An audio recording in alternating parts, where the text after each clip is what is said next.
Okay, how's that? I can't hear It it. doesn't sound like it's coming out of the mic. No. It's not. Who's doing this? There it is. Is that better? Strange. All right. But do you hear me now? No. Because you're sitting. Yeah, I'm not hearing it either. I think it's the mic. Hmm. Okay. How's that?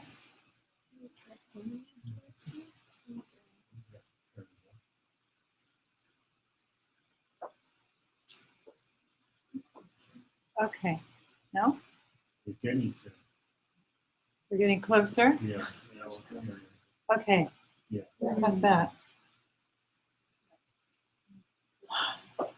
Good. Let's take a few minutes to arrive. Just find your seat and make contact with the earth.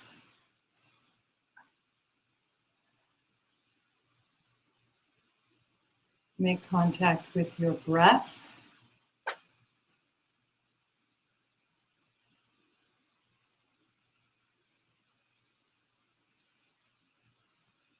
Just relax. It's Tuesday night, September something. You can just relax and just take a few minutes breathing and arriving.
Good evening, everybody.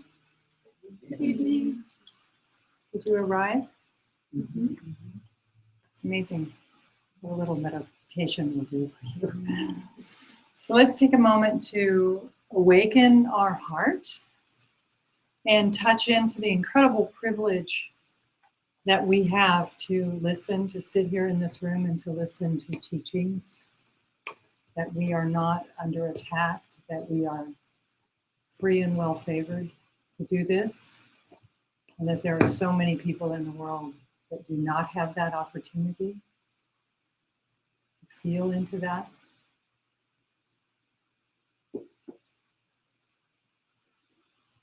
You don't even have free worship. Right.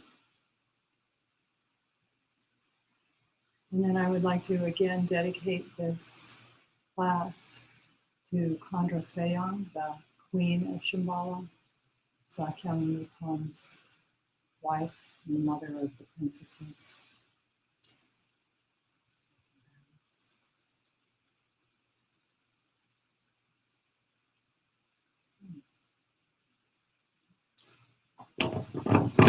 That's not good.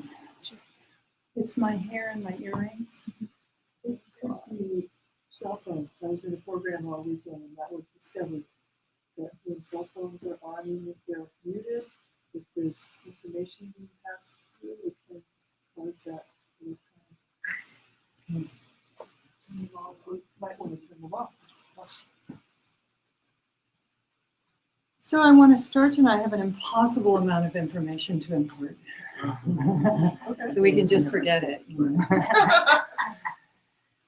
This is a very ambitious course, what I'm trying to do here. I remember as I was getting ready for this week. So let me just start with asking you, have any of you started the readings and what's sitting with you about this so far, and from last week's talk, what's resonating or not? Let's start with you and where you are. Yeah. Can you say your name again? I'm Jerry, Jerry. and And we have to speak into a microphone because of the audio streaming that we're doing. Thank you, Jerry. I'm Jerry, and I actually found that, as you've mentioned, reading through the beginning of Lady of the Lotus Born, that it was, even with the fantastical elements, it was still very easy to read and wrap one's mind around. Very conversely, by the time I got to the teachings from Crazy Wisdom, every time I ever tried to read it, I could feel my mind skittering away. And I would try to read a paragraph and it would skitter away. And then I would read the paragraph and try to get a little further and it would skitter away. And I felt like it was so interesting how fluidly the other two readings were going, also reading from the Shambhala principle, and then how my mind just couldn't grasp into the other reading that we were doing for today. And I kept going, the Dharma, the what? And my brain just said, no, this is just not where you're at right now. Good. Okay. Thank you for that. I'm going to try and define some of those words. But again, the thing about the Dharma is you read it over and over again and it does reveal itself if you're persistent. And also it doesn't. So, and certainly not conceptually. So that's great. Thank you. Yeah. Just a compliment. So you said that mainly I read the Tsogyal, Crazy Wisdom, and if it was just ordinarily me reading it, I would have just read it through and kind of said, yeah. But I had the same situation where I kept getting up and going out, and getting something, but I was taking notes, and I mean, I had to go through it, and it was extraordinary, interesting. I mean, I had to memorize it. I'm still not memorized, but eventually I will be because I think it's extraordinary important. And but I know what you mean. I mean, I was thinking I literally, I did this when I was going to college later in life, would literally tie myself to a chair to finish. It sounds crazy. But anyway, thank you for that That's reading. great. Good, yeah. That's all. Real crazy wisdom for you. Great.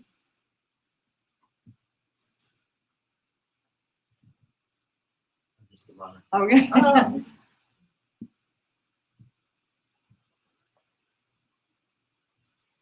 But as long as no one else is saying anything. Yeah. I will say that reading chaos is good news. It's hard for me to look at the world as chaos and see good news. Uh-huh. You want to say more?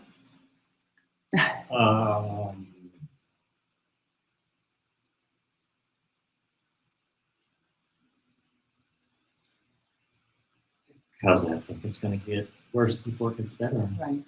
Yeah. That's so helpful what you're saying because that's what these teachings are for. Is how we hold and view the world from an unbiased perspective, very non-conventional. This class is really forcing us out of our nest. Or not.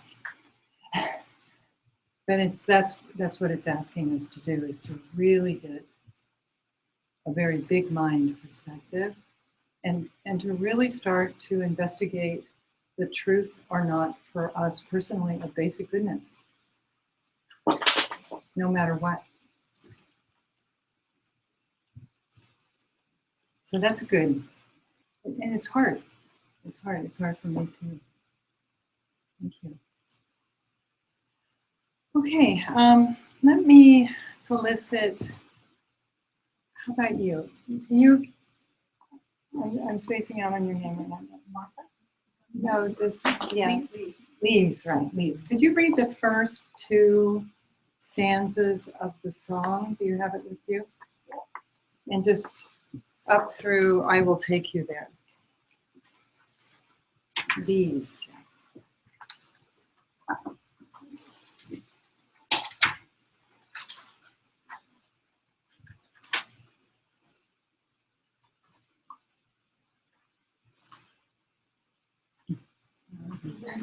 stumble on the first word.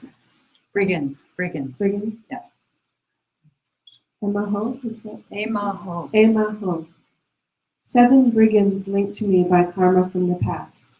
The mental states of spite and anger are primal wisdom, mirror-like. Wrathful anger fixing on the enemy.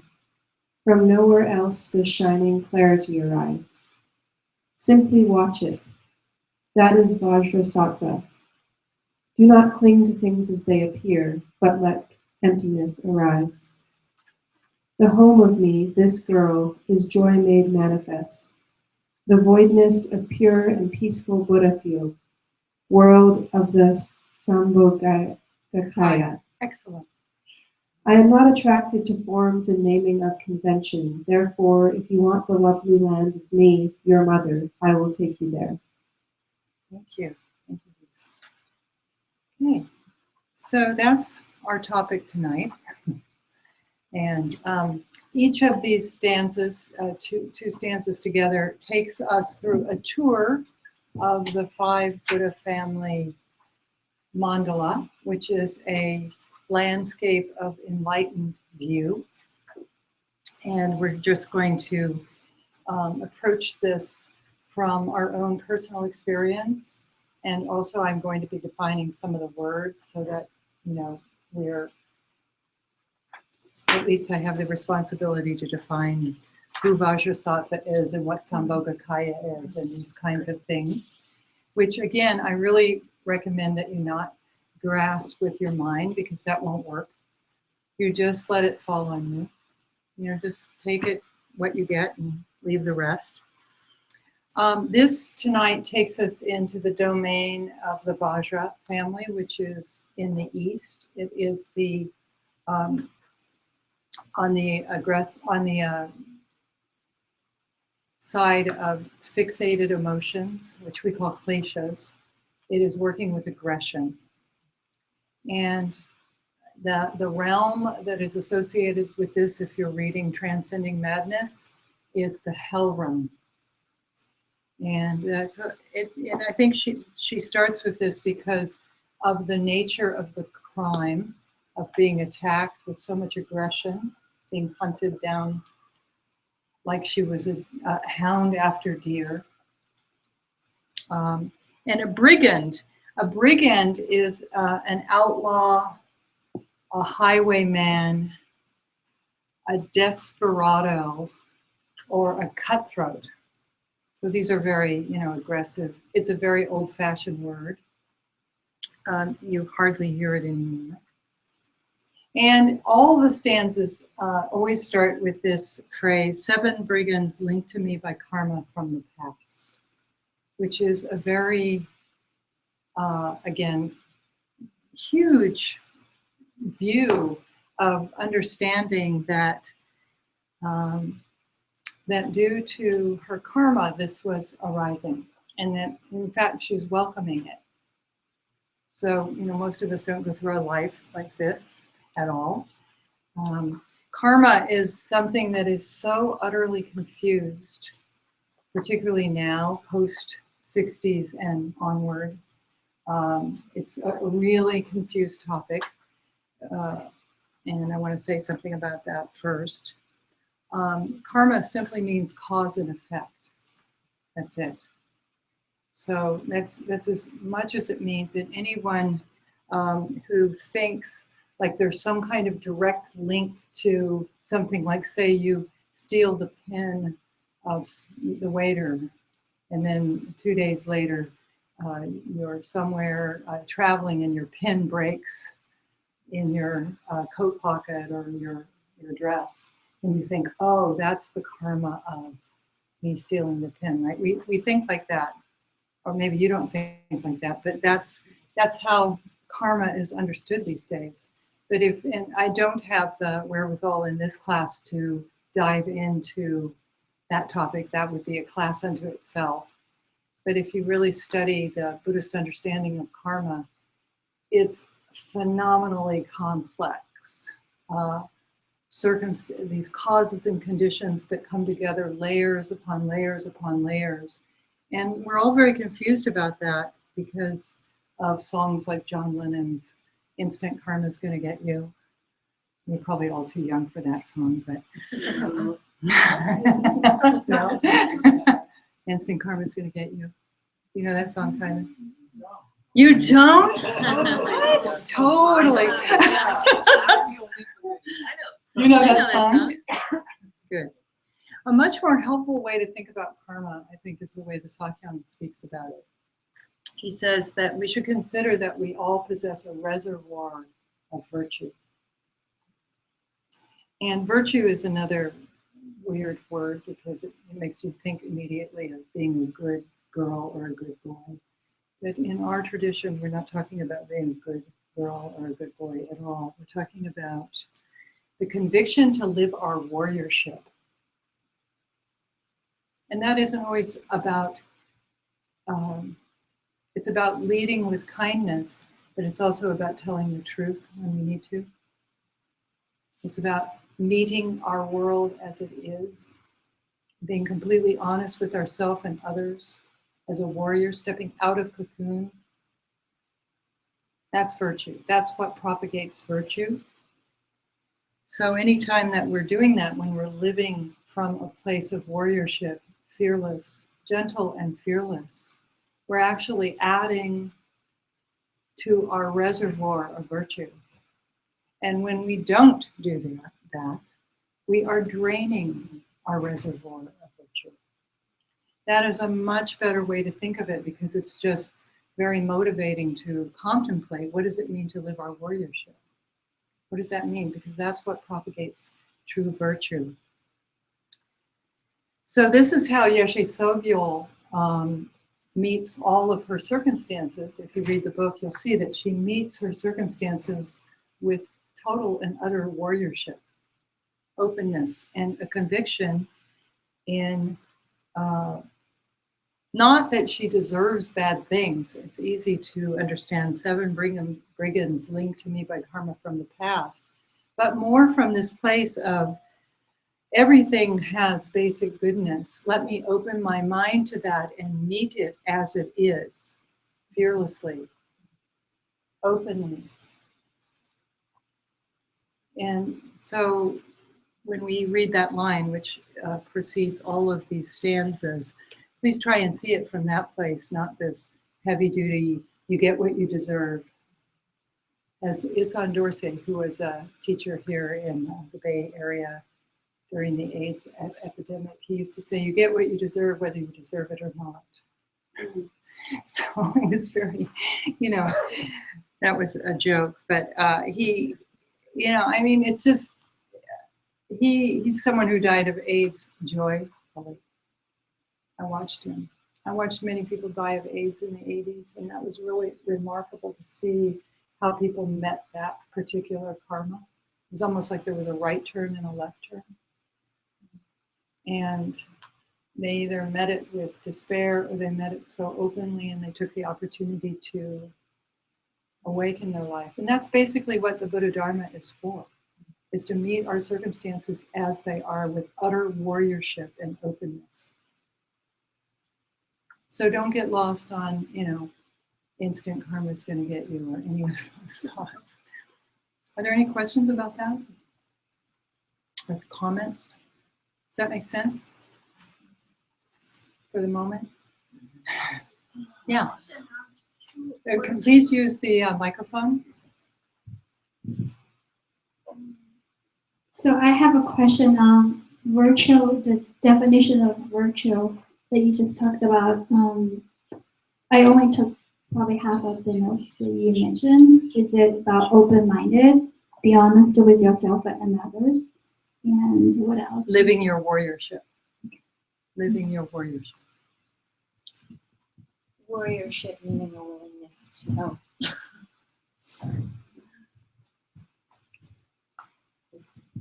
I guess clarifying warriorship. Yeah.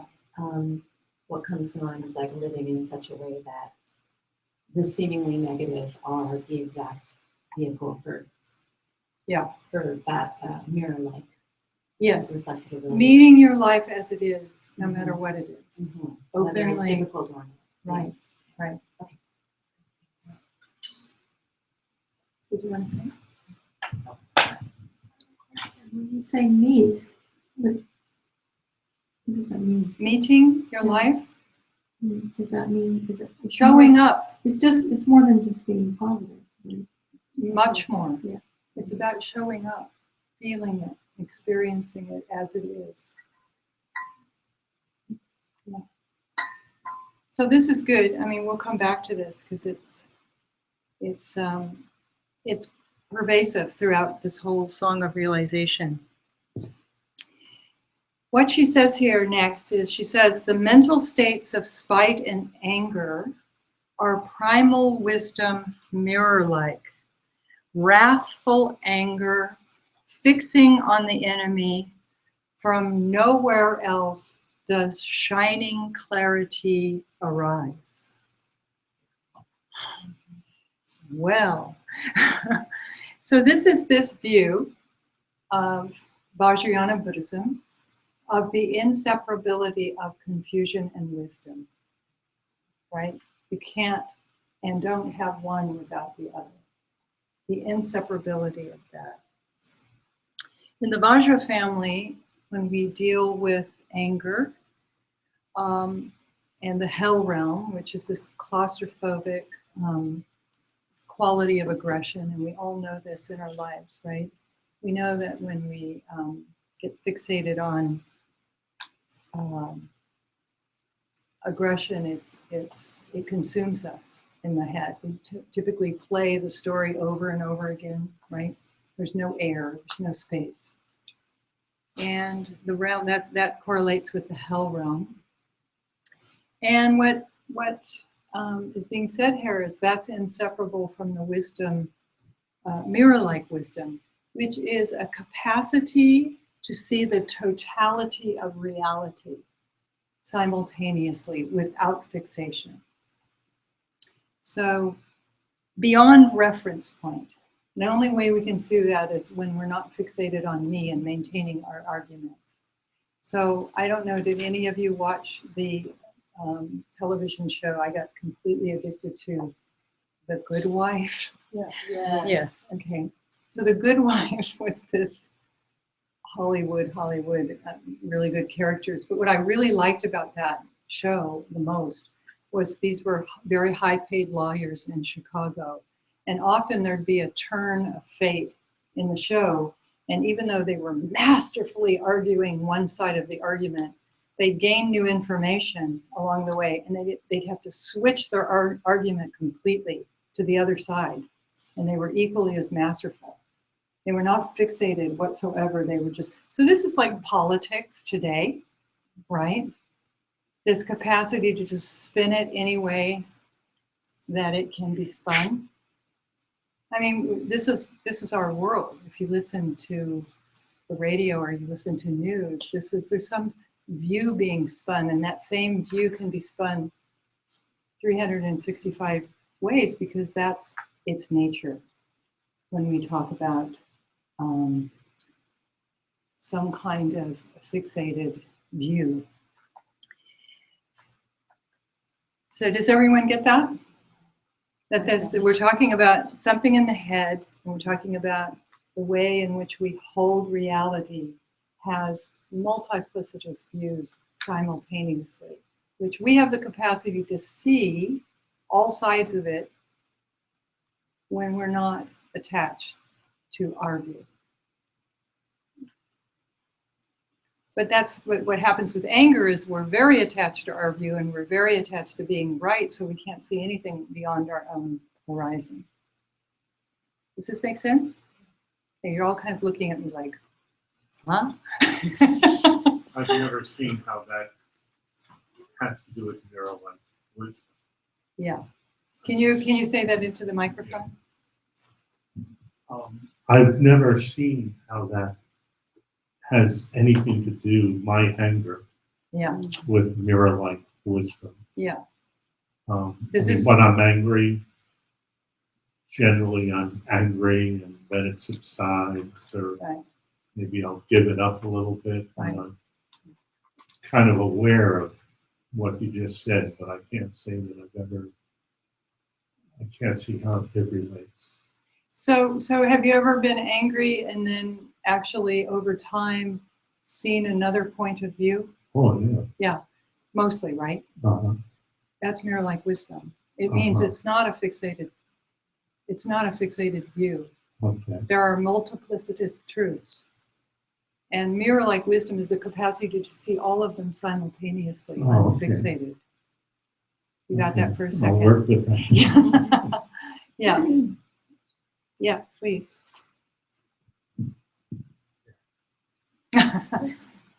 Thanks, Bill, for running, being the runner. I just wanted to ask you if that lends itself to looking at space, Dharmakaya, as the thing that allows for opening up to the multifaceted view. Right, but we don't go right to Dharmakaya, and I'll talk about this tonight. We have to go through the Sambhogakaya. That's our door. So I'll talk about that tonight. Okay. So, yeah, please. Thanks for using the mic, everybody. I don't have to repeat it, right, if they use the mic. Okay. So I understand what you just explained very well, and I also try to develop that mirror like the attitude myself in life and work. But I know people who use that to manipulate other people, That's right. and That's right. in those scenarios, like someone I'm working with right now is like that, and I still try to be open-minded. But how do I am fully aware of that, but how do I face in that and deal with situations but not being manipulated? Well, that's called politics, too. I mean, so just being aware is one of the most profound things we can be. Just being aware. What about actions? Well, that's up to you. I don't know your circumstances, and there would be a million different responses in the moment. I just have a realization. It's probably because I'm not honest enough with myself and with him during the conversation we have. Instead of acknowledging myself by speaking up what it is to me, like what something happens means to me, I would just surrender myself to his point of view, and that caused his further manipulation. So I think just talk about before this. Yeah. So, yeah, I mean, I'm not giving any prescriptions here. Let's be clear about that. It doesn't work like that. It's very in the moment, how we meet our life with warriorship. And even this working with aggression is not a prescription. It's a path. It's a very long path because it's hard to get out of fixated view, especially when we're pissed, right? I mean, and we're so justified by it. So, so this is a path. So she gives very pith instructions here, and she says, and this is what I love about these stanzas, is she gives, Yeshe Tsogyal's offering us pith instruction, how to do this. She says, simply watch it. That is Vajrasattva. Do not cling to things as they appear, but let emptiness arise. So this is a very tall order, because when we're caught in our head about something, and right now I want you to think about something that you're caught in your head about. Everybody has something that they're irritated by, or something that's true for them that is like not working. Like, I don't want to have chaos is good news, or whatever it is, on what level. And what this is saying is, don't think about it like that, because when you think about what you're angry about, you're just adding fuel. You're just stoking the fire. It says, drop out of your head and simply watch it. Watch the play of energy. And look and see if you can regard it as pure. Big, tall order. So Vajrasattva is an Eastern deity, and these deities represent anthropomorphized wisdom. And Vajrasattva is the anthropomorphized wisdom of purity. And we utilize Vajrasattva in our path in purification practices once you become a Vajrayana student. So here she's giving the pith instructions. Simply watch it. That is Vajrasattva. That is the embodiment of purity. Wow.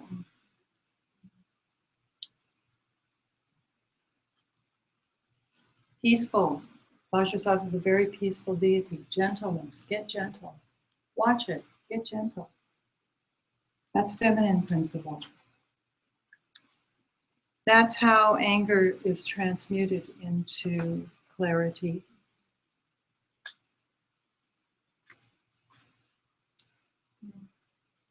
So this is kind of coming back to what I said the first night about this notion of consort and this non-dual passion we spoke about. You remember? Feminine principle has to do with this non-feminine meeting point of not one, not two. There's a lot of space when we can drop out of the fixated view and step into that anticipatory, human, throbbing, groundless, open, not knowing.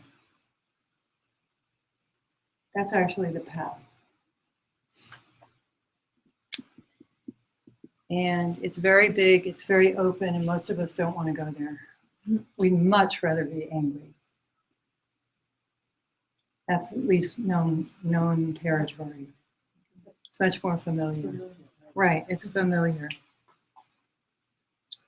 So we can start with just getting out of the head. So we're going to work with this in a few minutes. So then she has a further elaboration, as she does in every stanza.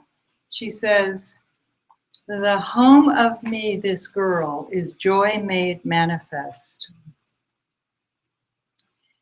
The voidness of pure and peaceful Buddha field, world of Sambhogakaya.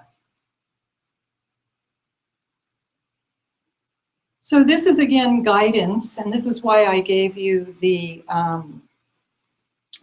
Three Kayas article on from Crazy Wisdom. Did any of you? I know some of you tried to read that, and it was hard. How many of you put your mind around that? Great. And how's that working for you? Yeah. And I thought that it was amazingly clear. Oh, great. And that one paragraph, the very first paragraph where it says, Dharmakaya is the environment, and Samogakaya is the energies that live here, and Nirmanakaya is the practicality. Just like that, it's like it right. 3 sentences. Beautiful, yeah. So you had a clarity moment. That's good. I wanted to give you this language because what we're really talking about here is the architecture of sacred world. The three kayas are the architecture of sacred world.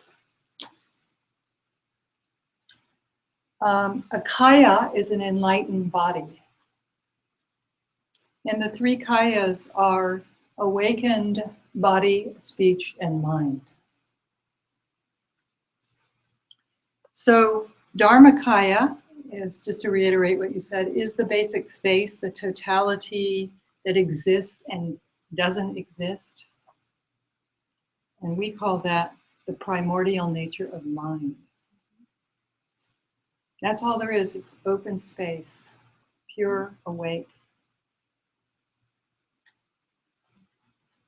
ungraspable, unconditioned, primordially pure. We call it basic goodness, right? You will not grasp this with your head. It's just so. You might glimpse it or not.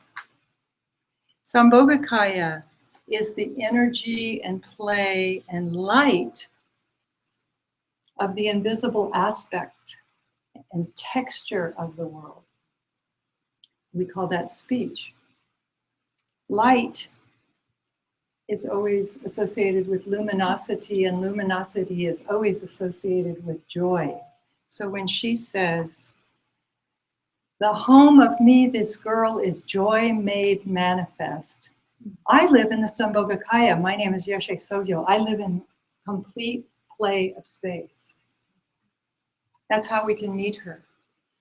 That's how we can touch feminine principle. The Nirmanakaya is the practicality or the capacity to relate with things as they are. This is living our warriorship. That is the body of reality. Things as they are. Every time I say that, I always hear this German student I had. He was a philosophy student. And he said, "Those are very big words you're using."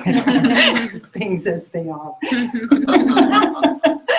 Because they are. So this is a path. So again, if you, this is not theoretical. This is about thinking about circumstances in your life where you're stuck right now. Thinking about that grudge that you're holding, that war that you're having, that place where you're right and somebody else is wrong. Does everyone have something like that? So the instructions are to step out of the head and to learn how to watch it, to feel it, to regard it as pure. This is a really very tall order, but you can start by just getting out of the storyline and allowing the natural openness of the situation to touch you. Have any of you started reading Transcending Madness? Because I'm giving a lot of material. So if you got through the first chapter, Pain and Pleasure, it's a really amazing topic because there Trungpa Rinpoche is teaching. He says, he proclaims right off the bat, "I'm teaching as this was taught by Padmasambhava." So there's that parallel to him and Padmasambhava. And he redefined, for me, it was just so shocking when I was studying this. I studied this a long time ago, but I thought I had an understanding and a grasp of what bardo is. This is another one of our Tibetan words, and we generally talk about bardo as the transition between death and rebirth, right? It turns out there's 6 bardos, and bardos have to do with transitions. But the way he presents this material is shocking. He says, bar, the word bar means in between, and do means island. And he talks about a real bardo being moment when pain and pleasure have isolated us into an extreme state. And he uses the 6 realms of existence as an example of those extreme states, as bardo. So the 6 realms themselves are bardos. So if we think about the hell realm, and we think about aggression, and you think about the situation that you personally have, think about it. It's like on the one hand, you're fixated and you're in agony because hell, you feel in hell and you're upset and you feel victimized or whatever it is that you feel. But you're also very gratified at the same time because you're right. Right? So there's this pain and pleasure coming together and coalescing and isolating us into a state. And that's called a bardo in this particular, in this whole way he writes about it. And this is really interesting to think about. There's always that quality in these realms that we're studying where there's pain and pleasure coming together and freezing us. So I'm thinking about when I first started working at my job, I had this wonderful administrative assistant. In fact, when I went in to interview for the job, she was this beautiful African-American woman who just shot me this smile that melted my heart. And part of accepting the job was really because I thought, wow, I really want to work with her. I didn't really want that job at the time. And so she, turns out she was a woman who had been at this agency for 30 years. And she was incredibly competent at her job. But the thing is that she never got promoted because she was pissed. She was pissed at the agency. She'd seen it all. She had, the first day I sat down with her, she told me every story of every CEO that had been there over the 30 years. And she was practically dripping venom. I was like, wow. And so I worked with her for 2 years, and I really liked her a lot. She was, I understood, you know, she had been a jazz singer, and then her career never really took off. And so she ended up at this social service agency. And she spent 30 years there, and she was nearing retirement. And she said, I just want to make $60,000 just once in my life. I have a BA degree, and I want to make $60,000. So I thought, wow, 30 years, that's an argument. So I went to my boss, and I made an argument, and we got her the raise. Like a week later, she was shocked for about a day, but then she came back with more anger, right?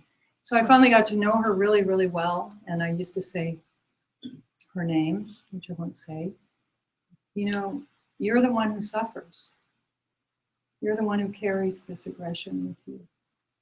You're the one who carries it in your body, and you're the one who carries it all the way with you, and nobody else cares. That's your war that you're having. And so she heard me, and we made friends. And I mean, I loved her very much. And she ended up having a brain tumor. But before that happened, she had a retirement party. And then finally at the retirement party, she stood at the mic and she said, you know, I've been really pissed at all of you for a long time. I just want to have one moment to say, I'm sorry. Really, and there was not a dry eye in the house. It was really amazing. Like she had a momentary gap. I always think of her like how to transcend the madness of the hell realm. It's very, very difficult. And what Trungpa Rinpoche says in Crazy Wisdom, he says, it's so claustrophobic.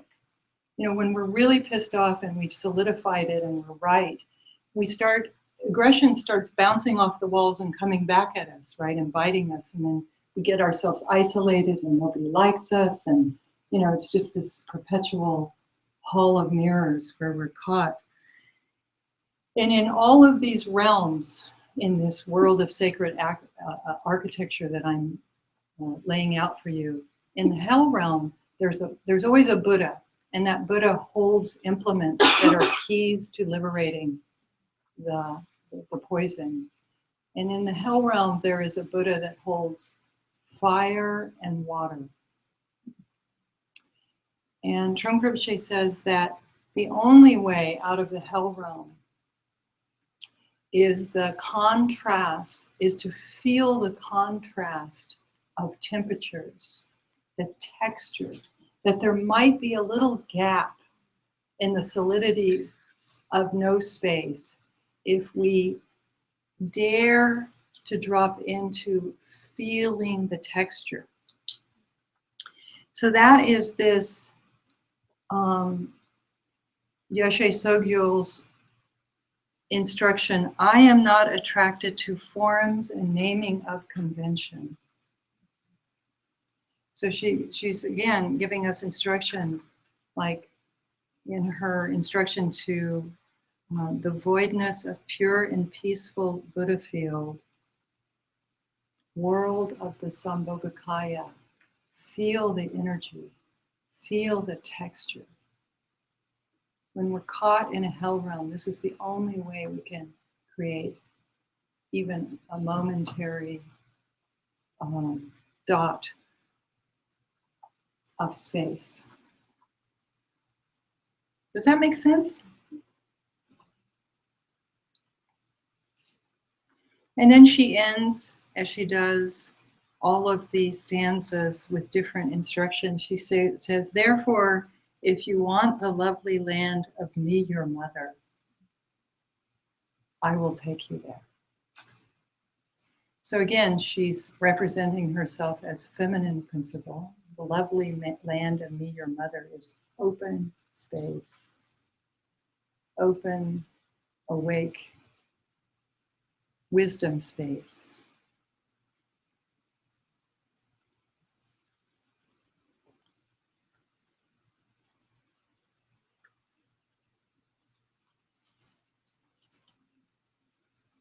Not knowing, pregnant with not knowing.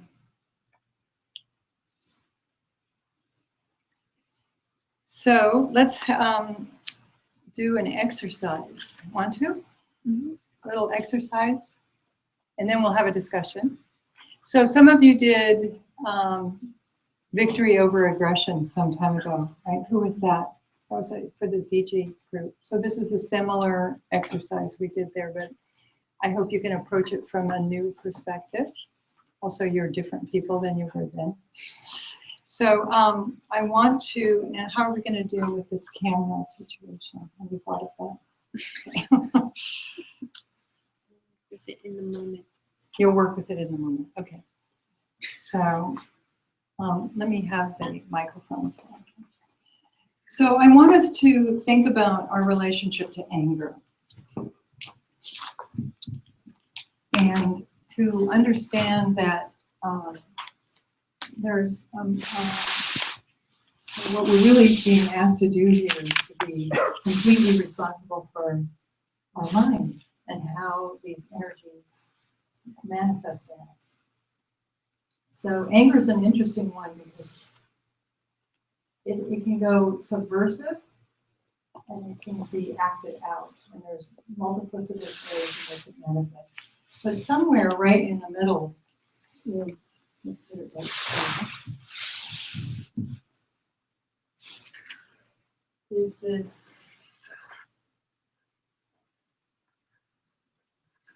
clear seeing, where we can actually see, experience, and feel anger directly as it is, which is actually what we're being asked to do when it says just watch it.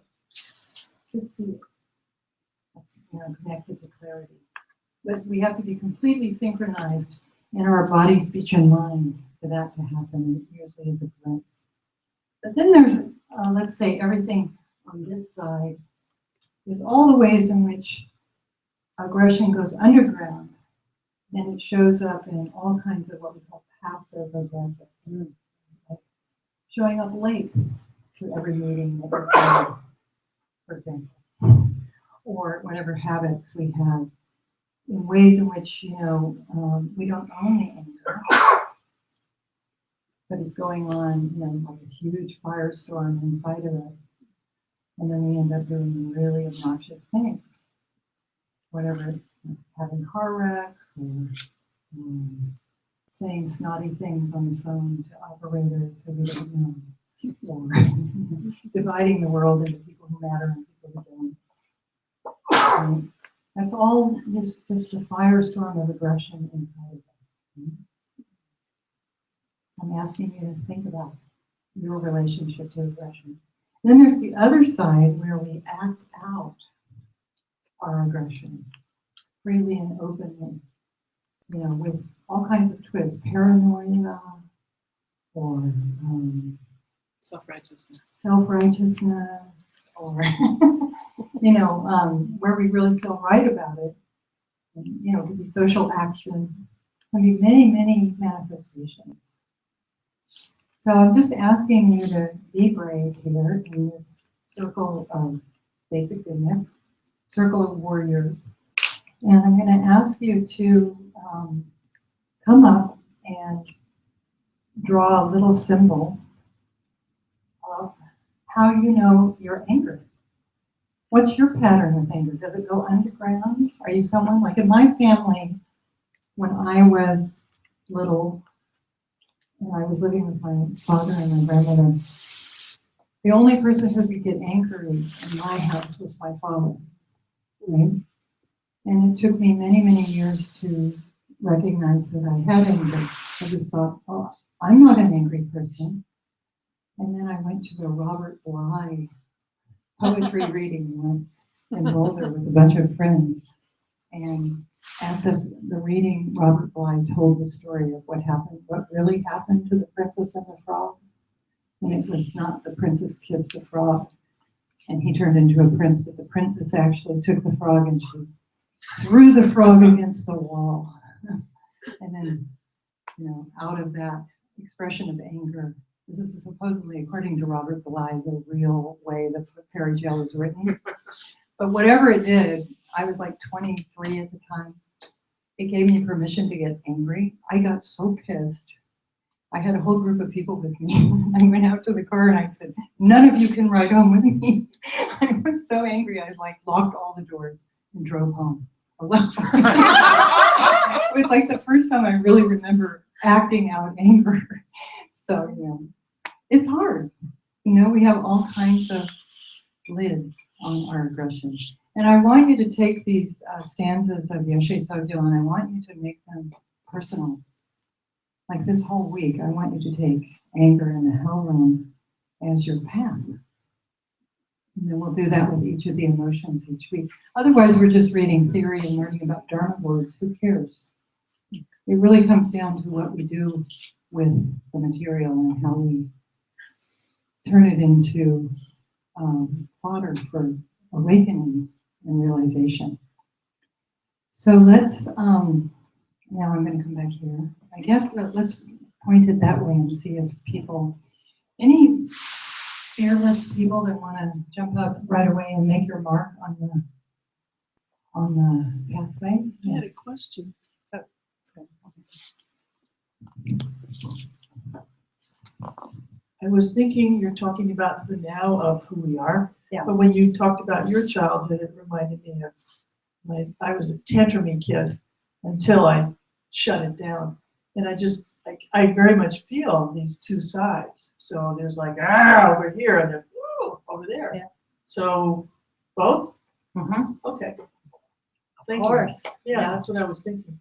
So you want to make a mark? Yeah, sure. So you can use the mic and talk if you want to explain it.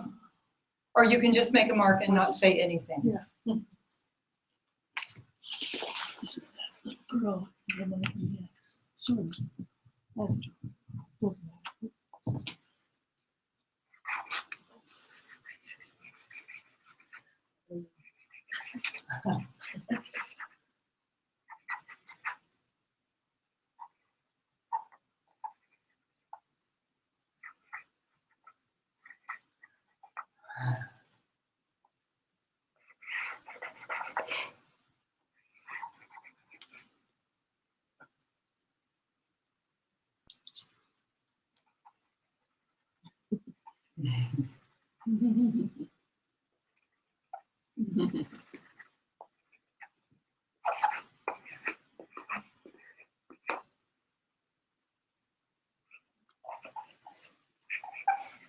Okay.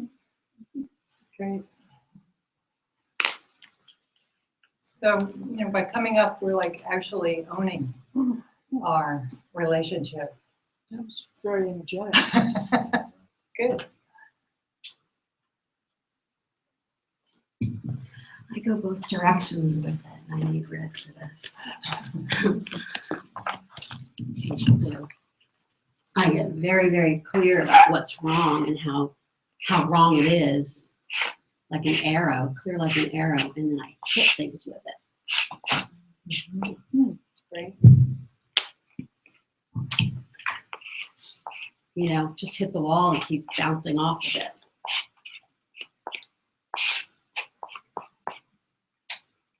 And then the other times, I go over here and just just flows under reality, like a river underground. Thank you.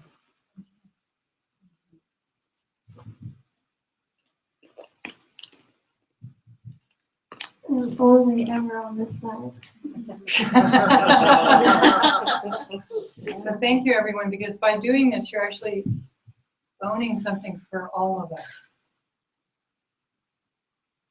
So it basically looks like Looks like what? nothing. Everything is fine.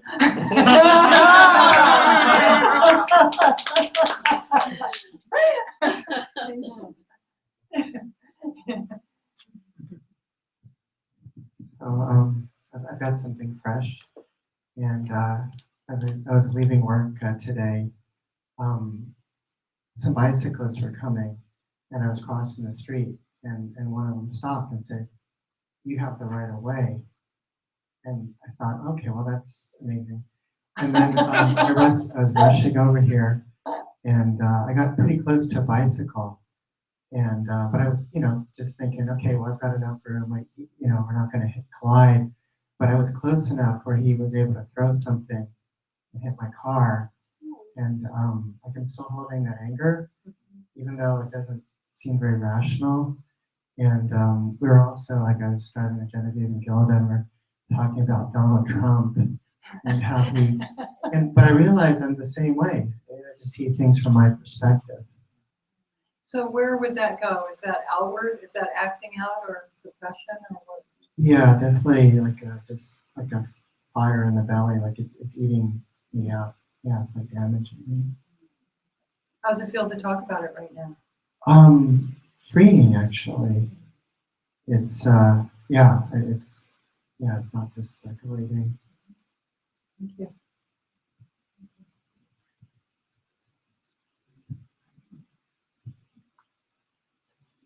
Oh, okay. Go ahead. I find that I've had many instances, both on either sides, and like many of us, I've had the don't act out, don't lash out, and so I've staunched myself into this little corner. And something that I work with, especially with a lot of the women in the city, is how to even relate on the street, because very frequently we're subjected to catcalls and things that basically make us feel denigrated.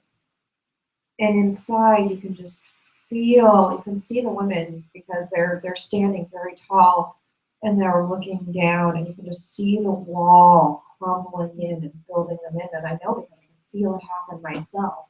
Because it's going, don't pay attention to me for how I look, pay attention to me for who I am inside.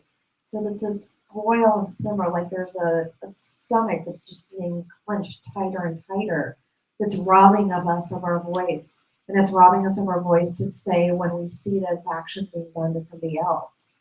And so I caught myself today when I actually went from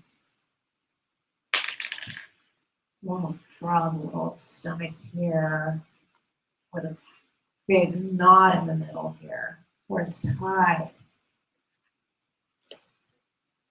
to witnessing a woman where a gentleman was like, as she walked by. And I looked over at him and I thought, this is my chance. And I said, that's inappropriate. And here I could feel the mirror shattering, because I finally spoke up, and for once it wasn't just for me. I could say this for somebody else. What you just said to her wasn't right. And he lashed out at me, and I, found a way to let it go. But I could feel that burn and that mirror shatter, because I said, no, I'm not going to accept this anymore. So I went from the stomach clench to the shattering. So can you imagine getting in the middle there? it's something that I struggle with because on one hand, there's the lack of action, which continues to let people think there's this permission, Right. that it's okay.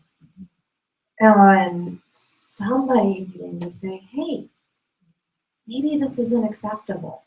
Maybe you meant it as a compliment, but it's not being taken as it. So maybe, you know, so trying to figure out where that responsibility is, I feel like that's a lot of what keeps us muted. So it's like swinging from one side to the other and just talking about the energy, not the story behind it. So this, it's great. Thank you very much for talking about that, because that's actually how we find the swinging between the two extremes. Good. Yeah. Okay, so when you were talking about this, and this is the sort of, I guess, sort of more internalized, and this is more sort of how it expresses in the world, or suppressed. Suppressed and expressed. Okay, yeah. So for me, so I'll try to draw it's kind of audio, but actually, just the last couple of weeks, actually maybe even since last week, I have this cat that makes noises at night and keeps me up. And my response to that is such a hell run. It is. Is it your cat? It's my cat. Okay. It's my cat from for the last 10 years, and my life has changed so much in that time, and I don't know, whatever, millions of reasons. I love her, but she triggers a hell realm experience for me. And I woke up with her noises the other night, and it sounds kind of, and I really do love her, but I realized that it was the exact same hell realm that I experienced as a small child, and I've been carrying around and have not worked on at all in a conscious way, that my sister triggered, making little noises all night long. Wow. And of course, all of it was, we had a truly hellish childhood. So somehow or another, I was putting all of that onto my sister. And of Or your course, cat. or my cat, as the case may be. And I think the way it plays out, you mentioned like passive aggressiveness as, like, to me in the world, it expresses as like pretty much, I feel like I need to take care of people, and I let that be an excuse for really like being late or all this kind of stuff, and kind of screwing up my own life. Which, so there's because the taking care of I do sort of haphazardly and kind of like because I have to, because things are so bad, So this, it's just really, it's kind of a trip that, It's great that you well, it's really amazing to me that this hell realm is so connected. It's the same thing. So I don't know, terrible little sounds. But I'll try. Thank you very much. Sure. Appreciate your honesty, everybody.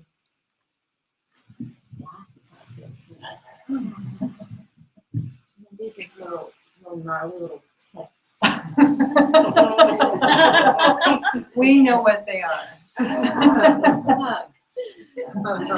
And over here they look like I don't know, benevolence spaced outness, like a clock that doesn't really have a contained feeling. So there it is. Thank you very much.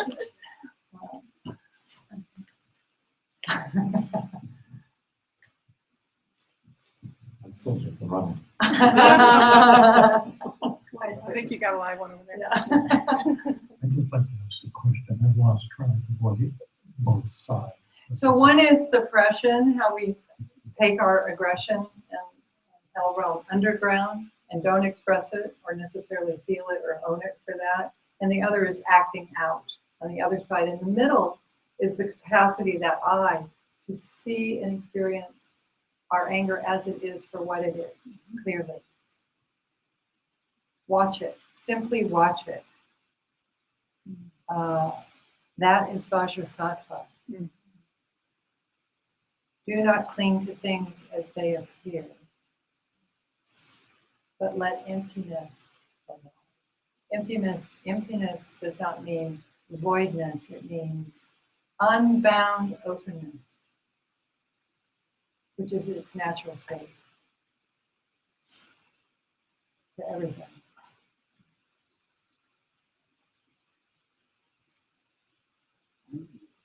Please. I want you to. Thanks. It'll be different from the victory over aggression. It's so fresh.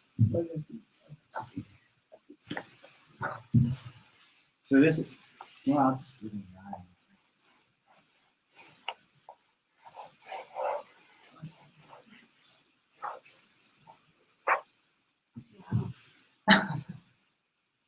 And that is actually a new pattern for me. I was on the suppression side before this class, before the victory over aggression class, and then somehow I got the practice of amplifying the aggressive feeling to the point where it's like anytime I feel aggression now, I've given myself permission to say, they deserve to die. Like literally that, and so it's like and so the drawing is like this. And a lot of times it's like absolutely insane to be like, oh, they deserve to. I mean, like anytime that's crazy. But the thing is, it's like that's actually it's. I mean, I'm actually now okay. So like I've like literally acted out anger this weekend, which is a new thing for me. Like there's a club next door that plays a lot of music, and has like I stomped around and made some noise, and I put up tarps between our properties, and that's new. But really, the kind of that's really where the pattern. But it's still this kind of. That's great. Yeah. So you really notice that you're swinging in the pendulum. Yeah, it feels good. Yeah. Exactly. I'll go next. All right, we'll go next. And then we'll come to Gilda. So first Terry. So I can follow up on that. I mean, I always have had a lot of anger. I was more down in that end, except for sometimes I'd explode and be on this end, but mostly more down in that end. And then, like after early this year when I got a concussion, I'm kind of a little difficulty with containment. And so like, the loud noises in the restaurant, I could burst into tears and run outside. So that's the context. So I'm at work, and for months now, these certain people, no judgment there, no self-righteousness, in one of the downstairs offices are doing things like vacuuming their car underneath my open windows. And I'm a therapist, and I do body work. I really point stuff.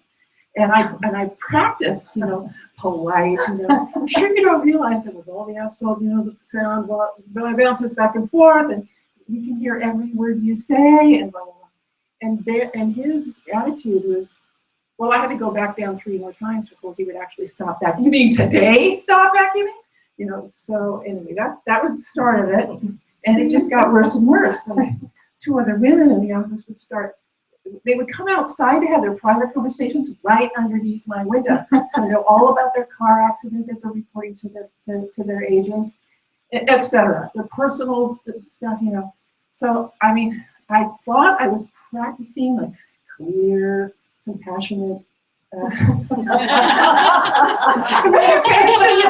but I can feel myself each time like going downstairs with a slightly more aggressive stride. Excuse me, And I asked her, I'm sure you don't realize, and she goes, I don't have to listen to you, and turned around. And then suddenly I swung all the way to this end. And this is where I need a little help, because I thought I was a protection deity. And I was defending the rights of people to have quiet therapy. I looked at her face. You were right. I was so right. I thought the word was invented for your behavior right now, bitch. Oh, Yeah. 2 weeks later, the same thing happened. I went downstairs, and it's the same person talking really loud. I swore, I'm not going to call her names. I'm not going to call her names. Excuse me. She kept turning around, and I kept chasing her around. She kept turning, I kept chasing. Part of my brain, I am watching going, this is crazy behavior. But part of me is like, and here's where I'm right. She doesn't deserve to get away with this, right? So This is this where time, you're really right. yeah, this time I yelled, "Excuse me!" Right? She just completely lost it, was screaming, "You are a crazy person!" And as her finger is punching the air, she's also screaming, "Don't you ever point your finger at me!" I'm like, okay. I said, I'm gonna call the owner.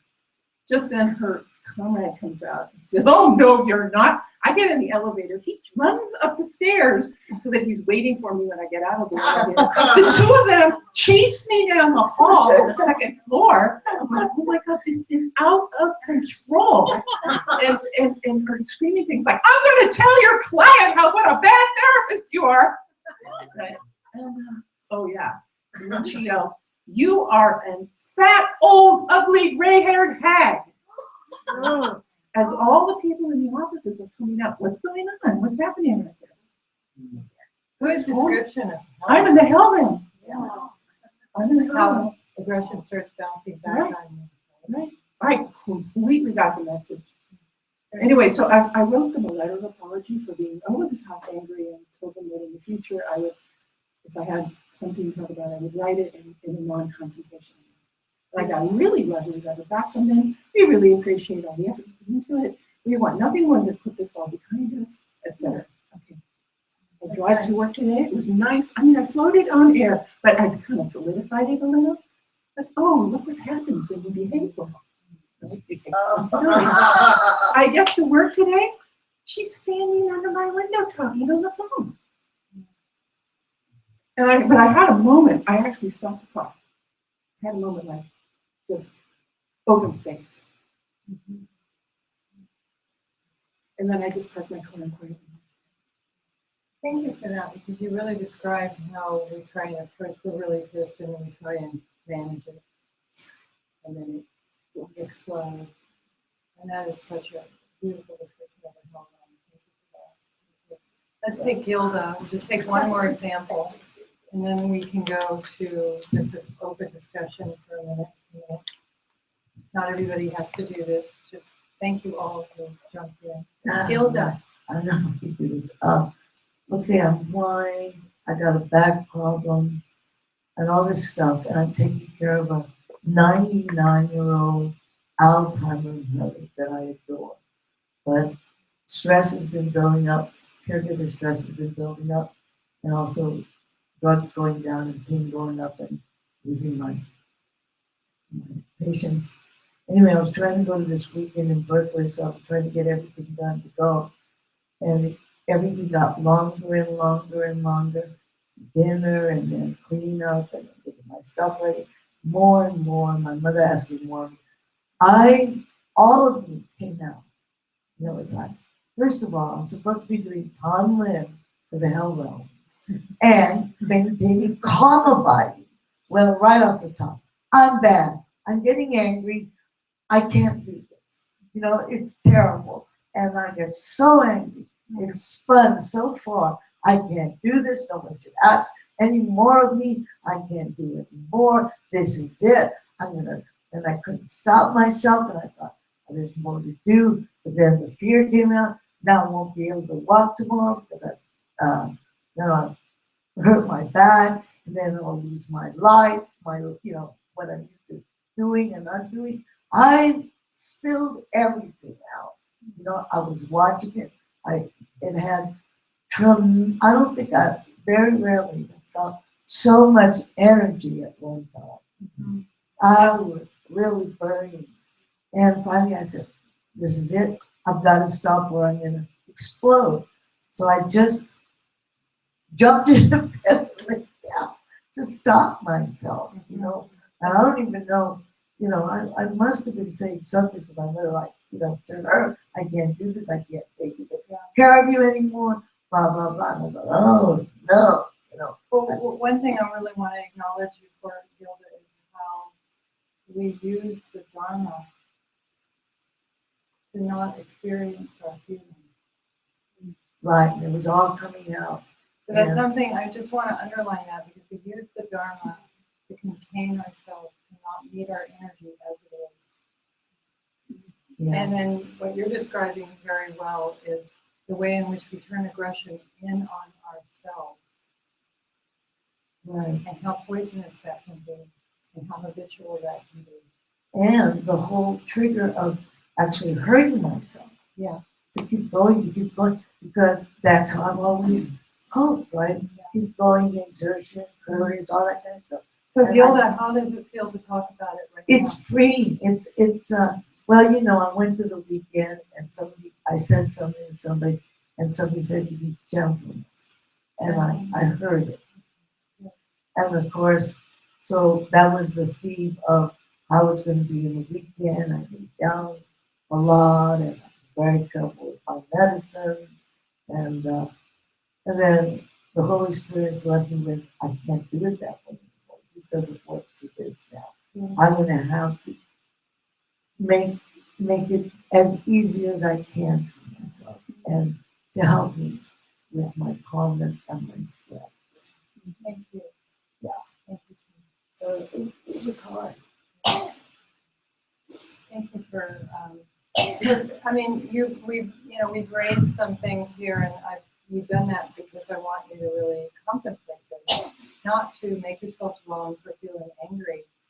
That is not what we're doing here, but to understand that there's been a lot of courage expressed here of people really owning their relationship to anger. And that is actually the path of just watching it simply as it is and meeting it as it is. And not adding an extra, if you felt like you overshared here tonight, don't add an extra level of shame on top of this, whatever it is that's counter to what we're doing. But really being fearless to meet the energy as it is. We all have aggression. Actually, without aggression, without the energy of anger, we don't know how to say no. And we all need to know how to say no. There's a lot of wisdom, always. But not if we're being ruled by it. So this is a really, one of the many quadrants of energy that it's huge, and we all have a lot of taboo around it. So, yeah, first, go ahead. I think I wouldn't go into details of sharing my experience because it's very similar to a lot of people here. I have both sides of emotions, and both being suppressive and anyway. But what I want to share is something I realized and try to practice, but I just wanted to make sure it is the right path to get to the middle point, which is the balance of not too tight and not too loose, which I think the space really helped me a lot. If I don't react to it right away, the situation where it is, and leaving some space there. And what I find is creativity, which is other solutions, other options to deal with the situation and react to it. And then also,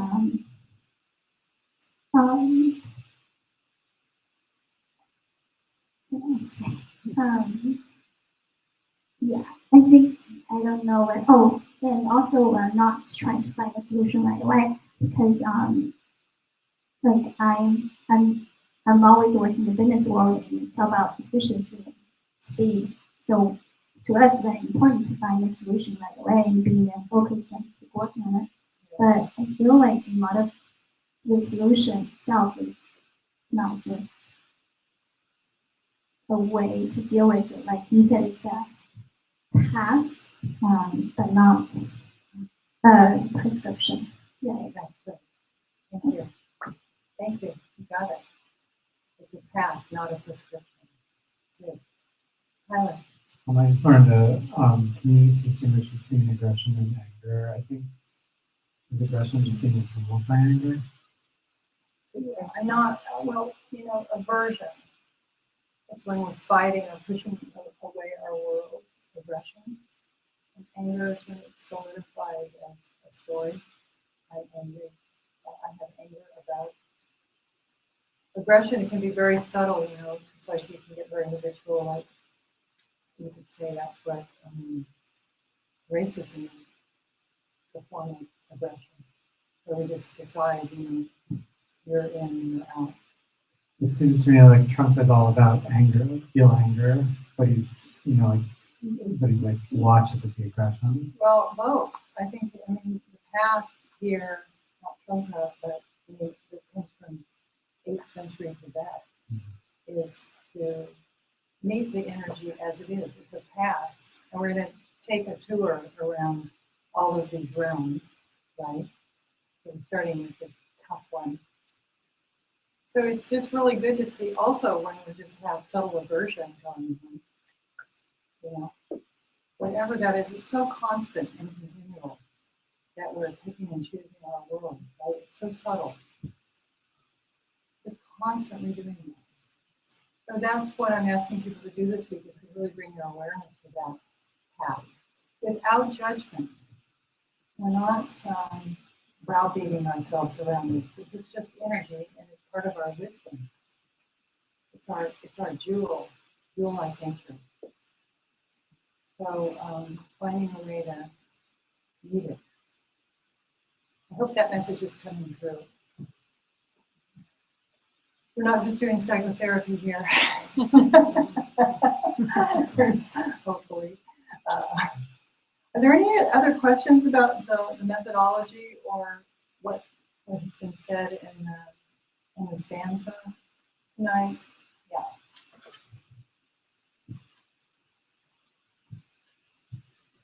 I'm wondering about this specific, that this alone leads to clarity. And I sometimes think of anger as something that burns things up, and also that its usefulness can be to push you to action. And I'm just wondering does that mean that, like, sort of going through it or experiencing it directly without attaching a story is going to lead to the clarity? Well, that's a prescription. And it's not like that. I see. And there are all the elements in each of these realms of all the other elements. So there's all the 5 families in each of the Bhaja. So there's so many different ways. And so there's no prescription like, if you do this, you're going to get clarity. No way. Forget it. If you have a goal, you've already lost the game. So it's just about meeting the energy as it is, period. Without judgment, watch it, simply watch it. Feel the texture. When you're in the hell realm and this is going, feel the coolness and the hotness. This is the prescription. This is what, if there is a prescription, it's to feel without outcome.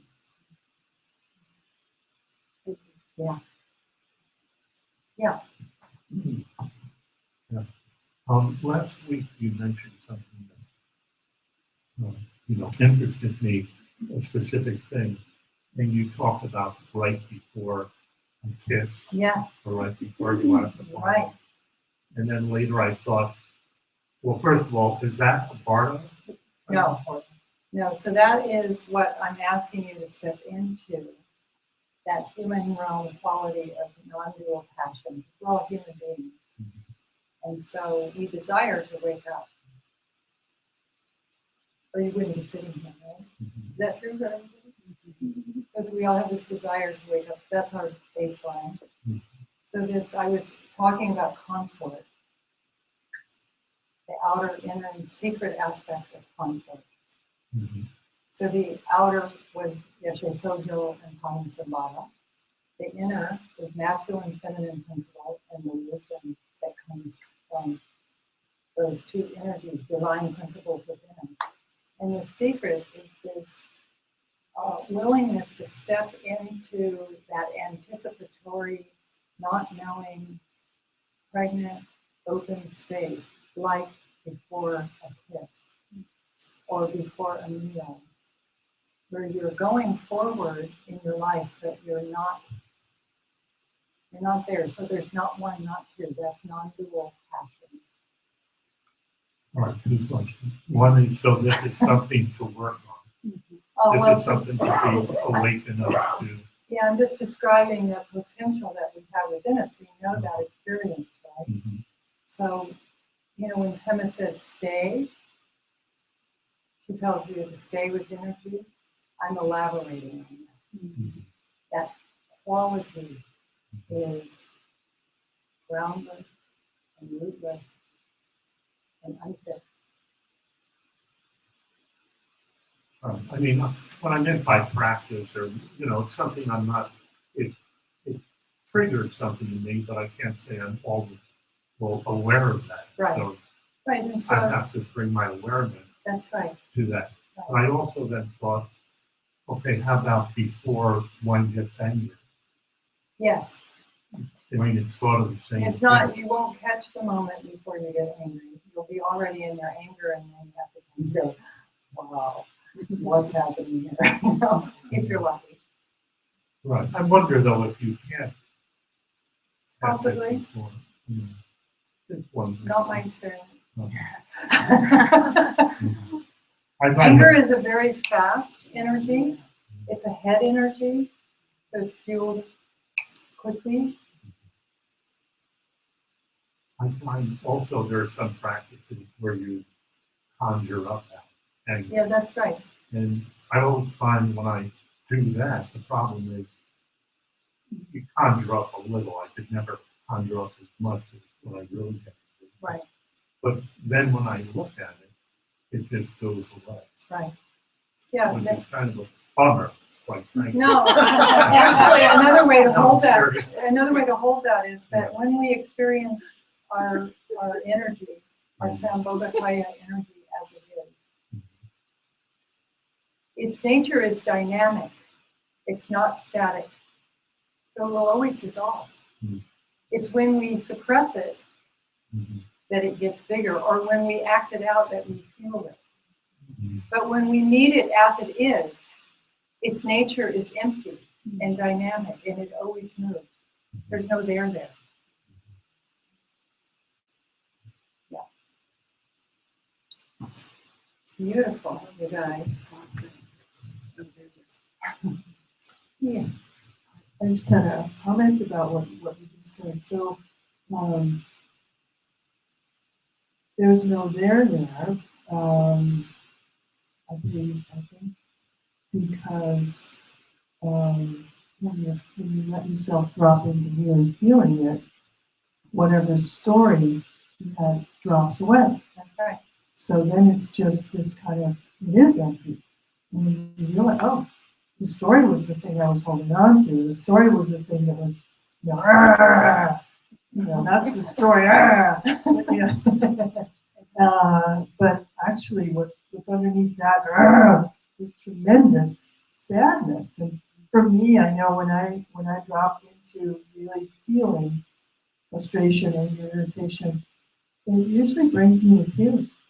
And there's just like a deep sadness, which is another thing to drop into, because then that generates its own storyline of sadness. And you can get caught on that. Oh, you can. The whole story can, of course.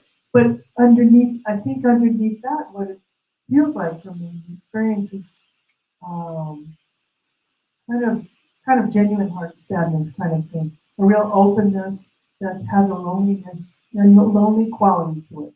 Not the woe is me lonely, more like an existential, deeper thing. And then that kind of just becomes very spacious. Not exactly a happy making thing at all, but very clarifying. Right. So I want to give homework to everyone for this class, because if you know me, then you know that I like people to show up. And those of you that are Karuna students, and there's a few of you here, this is a familiar exercise that you've had, but I want you to do it differently this time. So we're going to, this will be how we end our final day on Saturday, October 3rd. I hope this doesn't drive you away, because this is just an opportunity, and you do not have to do it. But it's an opportunity to do it. So could we pass those around? Yeah. So I'm inviting you to do your own, because we're going to study these energies, and these energies go in cycles. They're called realm cycling. And so one of the things is starting, tonight you did a beautiful job, whether you talked or not, at looking at your own experience with anger, I hope. That was the opportunity. Did everybody do that? And just kind of contemplating that relationship. But that's only one of the realms. Might not be one that we're familiar with.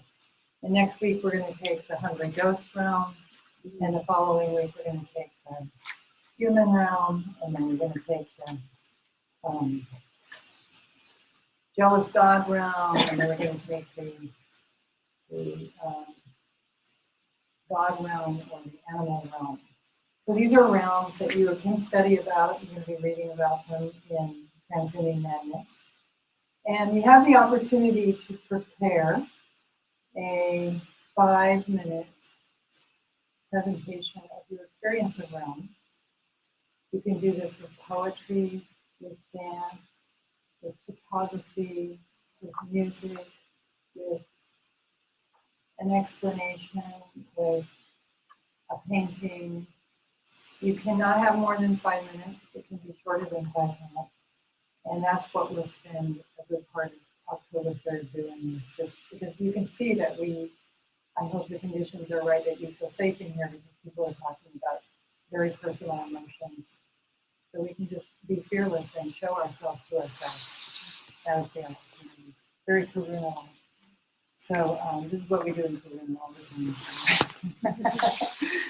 So just think about that, and you don't have to worry about it. This is not a big homework assignment. Like you can make a big project out of it if you want it. But just an opportunity to start looking at your relationship to these realms and how they interact together, because they always cycle. So those of you who have done this already, please do something different. Take another approach. There's a few of you in here. Okay? So that's the opportunity. And, I really find or try to give circumstances for people to make this personally meaningful, instead of just hearing about all, because I'm covering a lot of material, but this is a chance to look at yourselves. Hopefully you'll do that. So are we good? Yeah. Does anyone need Shambhala principle to be able to read chapter 5? Okay, and I'm going to step out and you can do your announcements. So thank you, everybody. It's delightful to see you. Appreciate it. Oh, wait, let's end with a bow. I'm sorry.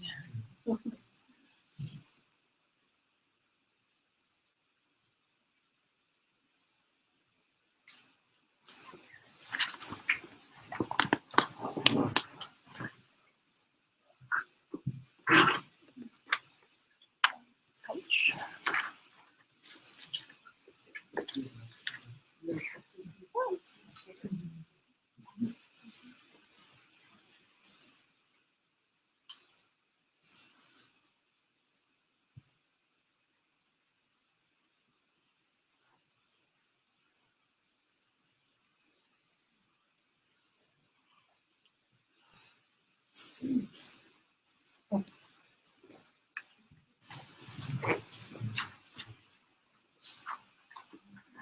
Just have one announcement. Would anyone be willing, or maybe several people and we could trade off, be willing to take notes in the class, just a loose transcription note? There were several people doing it already. Yeah, if you could see me after class, and then maybe we could take turns so that we don't get burned out. And if you have any questions or concerns, you can see me after. Good night.